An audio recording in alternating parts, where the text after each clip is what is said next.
श्रोतेहो नमस्कार. सुरुवात करते एका घटनेपासून. घटना हरियाणा राज्यातील विकासनगर मध्ये.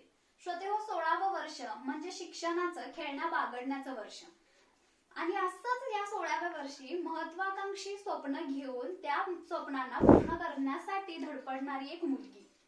पण श्रोतेहो म्हणतात ना की 16वं वर्ष धोक्याचं, तसंच काहीसं या मुलीसोबत घडलं. तिच्या आयुष्यात घडणारी ही बलात्काराची घटना मात्र तिच्या महत्वाकांक्षी जीवनाला, निष्पाप जीवाला संपवणारी, उद्ध्वस्त करणारी होती. तरीही ती सावरली. तरीही त्यातून तिनं स्वतःच्या आयुष्यासाठी लढा दिला. पण या समाजाने तिच्या प्रत्येक जगण्याच्या उगवत्या किरणाला मावळतं केलं. आणि या समाजाविरोधात लढता लढता ती स्वतःची जगण्याची मानसिकताच हरवून बसली श्रोतेहो. आणि तिने शेवटचा निर्णय घेतला, तो म्हणजे आत्महत्येचा. श्रोतेहो, खरंच तिचा हा शेवटचा निर्णय आत्महत्येचा योग्य होता. आणि म्हणूनच आज व्यासपीठाला विषय मिळतोय, आत्महत्या एक अयशस्वी निर्णय.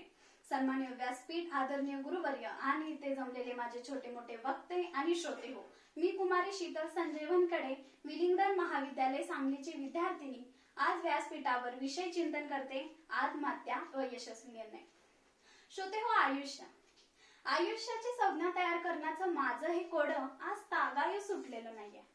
कारण एकीकडे ना हे आयुष्य इतका आनंद देऊन जातं की कुठेतरी वाटावं की किती जगूया आयुष्यातून, किती आनंद घेऊया आयुष्यातील प्रत्येक क्षणातून.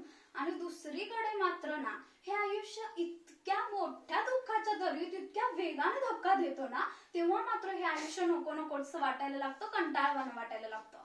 पण तरीही या आयुष्यात घडणाऱ्या या घडामोडींमधून आपल्याला खूप मोठे आणि महत्वाचे धडे शिकायला मिळतात, हे मात्र निश्चित.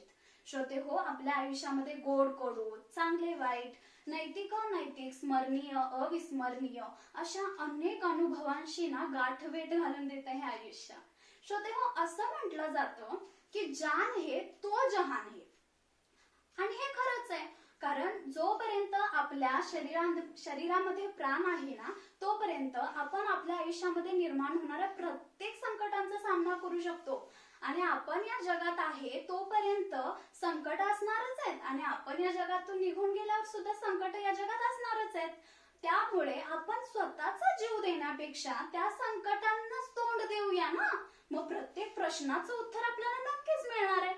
आपले पूर्वज सांगायचे श्रोते हो की हा जन्म आपल्याला खूप पुण्य केल्यानंतर खूप वर्षांनी मिळतो. ते काही का असेना, पण आपल्याला हे इतकं सुंदर आयुष्य मिळाले, ते संपूर्णात काय अर्थ आहे तुम्ही सांगा.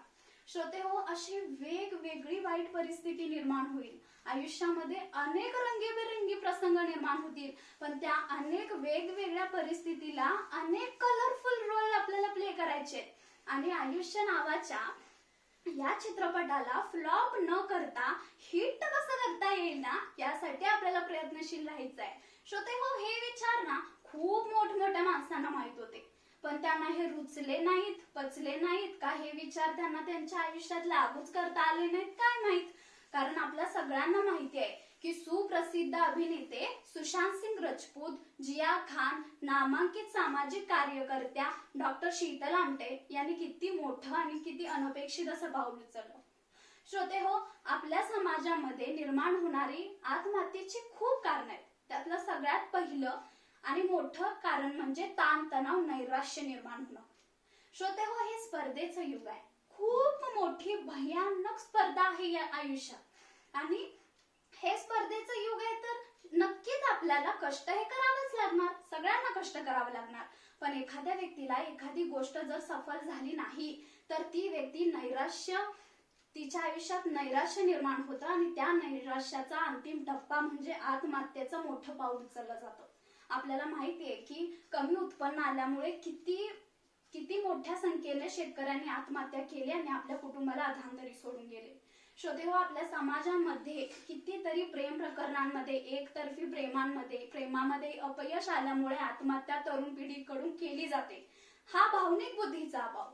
श्रोते हो, अपयश ही खरंच यशाची पहिली पायरी आहे. आणि हे अपयश खरंच खूप लोकांना पचत नाही. कारण या अपयशामुळेच समाजामध्ये आत्महत्या होतात.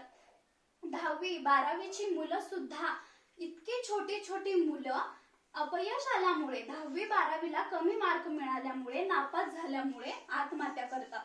खरं तर अपमान ही कोणालाच सहन न होणारी गोष्ट आहे, पण अपमानामधून आपल्याला प्रत्युत्तर देण्यासाठी तयार व्हायचंय की त्यामधून तुटून जायचंय हे तुम्ही आम्ही ठरवावं. खरं तर एकंदरीत खरंच मला हेच सांगायचंय की आयुष्यामध्ये कितीही वाईट परिस्थिती निर्माण झाली तर आत्महत्या ही कधीच योग्य आणि चांगला पर्याय नाहीये. आणि ह्या तरीही समाजामध्ये आपल्या आत्महत्या लोक करतात आणि त्याच आत्महत्येचा विचारापासून परावृत्त करण्यासाठी आपल्याला उपाययोजना राबवायच्या. त्यामध्ये आपण स्वतःपासूनच सुरुवात करू ना. श्रोते हो, कोणीही व्यक्ती जर संकटात असेल, कोणत्या मोठ्या समस्येमध्ये असेल तर त्या व्यक्तीला आपण जवळ घेऊन त्याच्याशी सुसंवाद साधला पाहिजे. त्याच्याशी आपण बोलून त्याचं मन कसं हलकं होईल यासाठी प्रयत्नशील राहिलं पाहिजे. आणि नक्कीच जेव्हा तो व्यक्ती आपल्याशी मन मोकळे करून बोलेल तेव्हा नक्कीच त्याचा आत्महत्येचे विचार संपुष्टात येतील.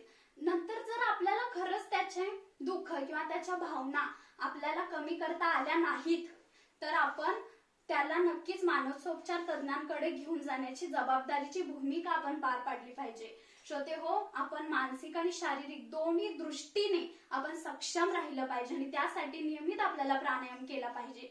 श्रोते हो, सगळ्यात महत्वाची गोष्ट म्हणजे आपण स्वतःसाठी दिलेला वेळ. आपण ज्या गोष्टीमध्ये आनंदी राहू शकतो ती गोष्ट करा. एखादी वाईट घटना आपल्यासोबत घडली तर त्या वाईट घटनेचा अति विचार टाळा. जाता जाता एवढंच म्हणेन श्रोते हो, असे कित्येक वादळे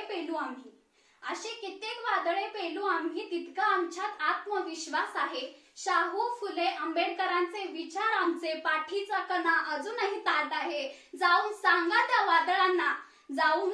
त्या वादळांना तुमची आमच्याशी गाठ आहे. धन्यवाद श्रोते हो.